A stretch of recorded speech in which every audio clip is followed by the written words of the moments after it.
Hello learners, welcome again in Raj Guideline Biology class. Today we are going to learn about Mendel's laws of inheritance. यानी इसके पहले video में हमने बात किया था कि मेंडल कौन थे, उनका लाइफ हिस्ट्री कैसा था, इसके बारे में हमने बात किया था। आज हम लोग बात कर रहे हैं मेंडल ने जो एक्सपेरिमेंट किया, that is Mendel's law of inheritance. यानी इसने मेंडल ने सबसे पहले अपने एक्सपेरिमेंट के लिए, अपने इन्वेस्टिगेशन के लिए पी प्लांट का सिलेक्शन किया। इसको हम लोग गार्डन पी या साइंटिफिक नेम पिसम सटिवम भी कहते हैं। अब पी प्लांट को ही क्यों सेलेक्ट किया, सबसे पहला मेन इंपॉर्टेंट क्वेश्चन यही आता है, what are the advantages of selection of pea plants by Mendel's experiment. These are the advantages. Short life cycle, यानी इस प्लांट को देखोगे तो इसका प्लांट का लाइफ जनरली 5 से 6 महीने होता है। खास करके हमारे एरिया में ये प्लांट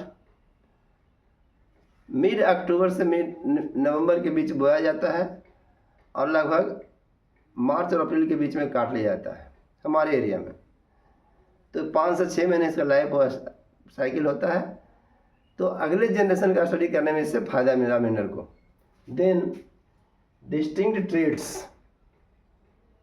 इसमें आपने पढ़ा है, सुना भी होगा कि एक ऐसा प्लांट है इसमें 7 कॉन्ट्रास्टिंग ट्रेड्स मिलता है। यानी contrasting means opposite characters like tall dwarf, height of plants, like flower colours violet and white.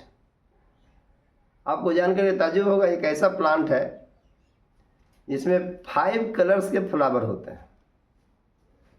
Most common violet, then green, yellow, white, some are pink also. तो ये वेराइटी जो मिलता है ये पी प्लांट्स का एक खासियत है। तो distinct traits. Then controlled pollination, आपने पढ़ा है कि प्लांट्स में क्लिस्टोगैमी और चेस्मोगैमी 2 प्रोसेस होता है। तो these plants are cleistogamous plants, means naturally इसमें कवर्ड होता है सेल्फ पॉलिनेशन के लिए, क्रॉस पॉलिनेशन को कवर करने के लिए। यानी इसमें केवल सेल्फ पॉलिनेशन ही हो सके, यह नेचुरल गिफ्ट है इस प्लांट का, क्योंकि फ्लावर का साइज ही ऐसा होता है कि वो कवर्ड करता है ताकि उसका पॉलिनेशन बाहर नहीं निकल सके। इसमें कंट्रोल पॉलिनेशन होता है। यानी मेंडल को प्रिवेंट करने के लिए कोई एक्स्ट्रा मेहनत नहीं करना पड़ा सेल्फ पॉलिनेशन को, और इन्होंने आर्टिफिशियली हाइब्रिडाइज कराया, आसानी से करा दिया। This is the main characteristic features of pea plants. Then large sample size, यानी सैंपल साइज प्राप्त किया, वो काफ़ी लंबा होता है, जिससे सीड्स निकलता है।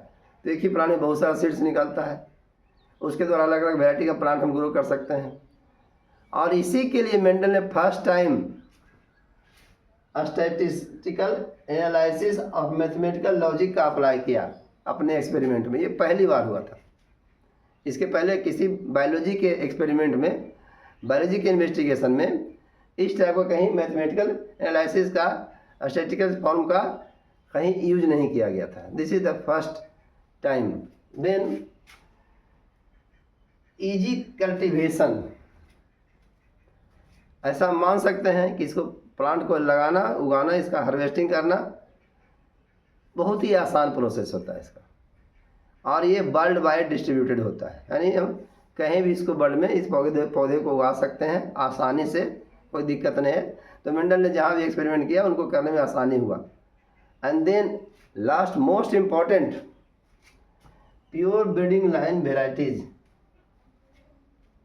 अभी एक अलग क्वेश्चन आता है कि what do mean by pure line breeding varieties. तो प्योर लाइन ब्रीडिंग वेराइटीज मतलब हम कह सकते हैं ऐसा प्लांट्स जो लगातार अपने ही जैसे नए प्लांट को प्रोड्यूस करता है। यानी मेंडल ने 14 प्योर ब्रीड लाइन का उनको प्राप्त किया इस प्लांट के एक्सपेरिमेंट के दौरान। और जो सेम जो जैसे कहते हैं हम लोग टीटी प्लांट का हुआ, एक होमोजाइगस कंडीशन है। तो इसके जो बच्चे बनेंगे वो भी होमोजाइगस ही होंगे, यानी इसी लाइन के साथ होंगे। यानी जिस टाइप का पेरेंट्स तो अपने जीनोटाइप के जैसा ही नया जीनोटाइप वाला प्लांट प्रोड्यूस करता है।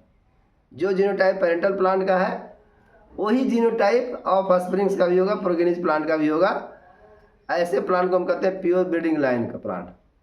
तो प्योर ब्रीडिंग लाइन का प्लांट था, इसमें भी मेंडल को आसानी हुआ डिस्टिंक्ट करने में कि जो नया प्लांट्स आया वो किसका क्या क्या उसमें डिफरेंसेस था।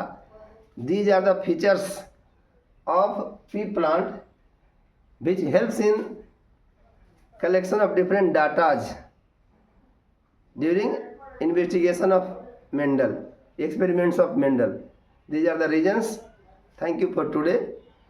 फिर आगे बात करेंगे हम लोग इनके द्वारा क्या क्या एक्सपेरिमेंट किया गया, like monohybrid cross, dihybrid cross and 7 contrasting traits कौन कौन है इसके बारे में बताएंगे।